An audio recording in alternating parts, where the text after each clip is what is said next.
we look into this matter in case if there is any financial that is needed, and they come, sometimes they have money in the so they should meet and make absolutely. That's what I've also been thinking, because you find that the leaders that we have, they are only waiting for somebody to pass on. They are only waiting for a member to say, no, I have lost my mother, I have lost my brother, or so and so that we can come on board. But when a member comes and say, no, I got my sister or I got my brother who is arrested in a certain border, and these are the charges that they are facing, as a community, as an organization with money, how can we be of assistance toward each other without waiting only for when people they pass on so that we can come on board?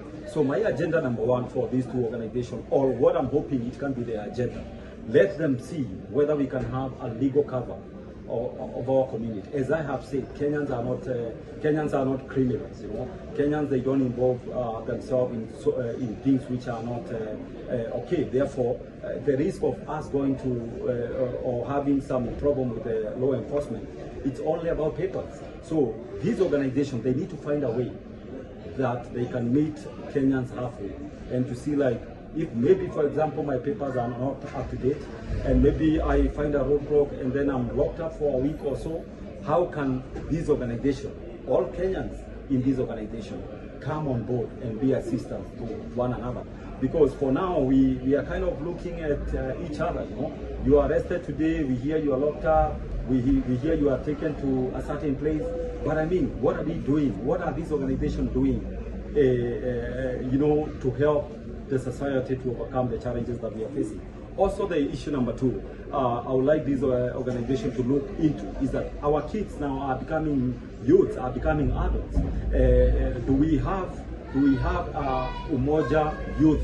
Do we have a Kenyan for Kenyan kind of a youth department or group which should handle our upcoming kids, so that we can groom them in the right way as Kenyans? Do we have something which connect our kids? You know, that is those are some of the agendas I would like these leaders to have, instead of having leaders who are only there to call people for meetings and update their premium, and then 2 hours after booking very expensive hall, 2 hours you are told, no, the meeting is over, go home, without any absolute agenda. Therefore, that is my challenge from KEDASA desk.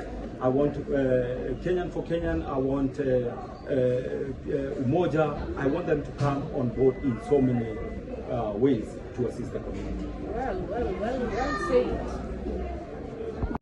Earlier on, Mr. Alan, you touched about the arrests that are happening in the community.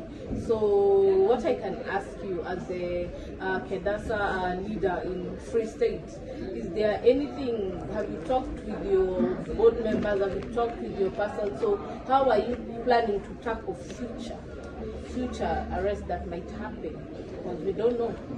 That's a very good question, Nemo. You know, the question is, if maybe by tomorrow or another day, because these are things which are happening. You know, we have a very big part of our community which is not well documented, and these things can happen. You can hear there is an arrest somewhere. How, as a community, do we tackle these kind of challenges? Maybe from KEDASA's point of view, you know, because it was quite unfortunate in January seeing a family of 4 people, 4 breadwinners, 4 men. You know, they are arrested and they stayed at the border for almost 2 months. But as a community, because these people are not dead, we cannot come on board. You know, that's how limited we are, and that's why I'm challenging the leaders of the organization that we have around. We have to think outside the box, because does it mean I have to die so that the community can come on board? Does it mean if I get locked up somewhere because of my documents, then even if I stay there for 6 months, no one cares because I'm not dead? You know, I mean, where is the humanity? Where are we there for each other as brothers in this foreign country where we are about 5,000 away from home? How well are we supporting each other? You know, and that's why I've been challenging KEDASA leaders. We have to find a bit of cohesion within our community. And our community, you know, we have to understand that we are no longer competing against each other. This is not a competition. The challenges that we are facing as Kenyan community in this country it's not something which we can say, no, that is my... Yes, as I was saying, as a community, we need to come together and find a lawyer or an immigration expert who can be assisting us in case of these arrests, you know, and these kind of challenges that we are facing with immigration officials and stuff like that, you know. And just to update, you know, I know in January I did come and I highlighted that we had some brothers who were arrested, we had somebody who was sentenced.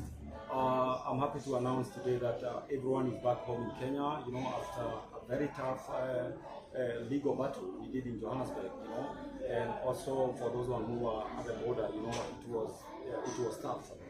And as I'm saying, you know, as a community, let's come together and see when we have these kind of challenges, how do we deal with it? How do we deal with it? Because I mean, next time it can be you, next time it can be me. So I'm challenging the organizations that we have around. Let's come together and see how we guide our community in these immigration issues, because we are here to stay. This is where we are working. This is where we are making a living. And yeah, thank you very much also for the channel. I believe that we're gonna grow this. And I hope it. Thank you, Mr. Alan. And guys, you really need to subscribe. We are bringing you more news on South Africa. We are bringing you more news on everything that is happening on ground. And I hope you guys remember to subscribe on this channel. It's very easy. It's just a tap away. So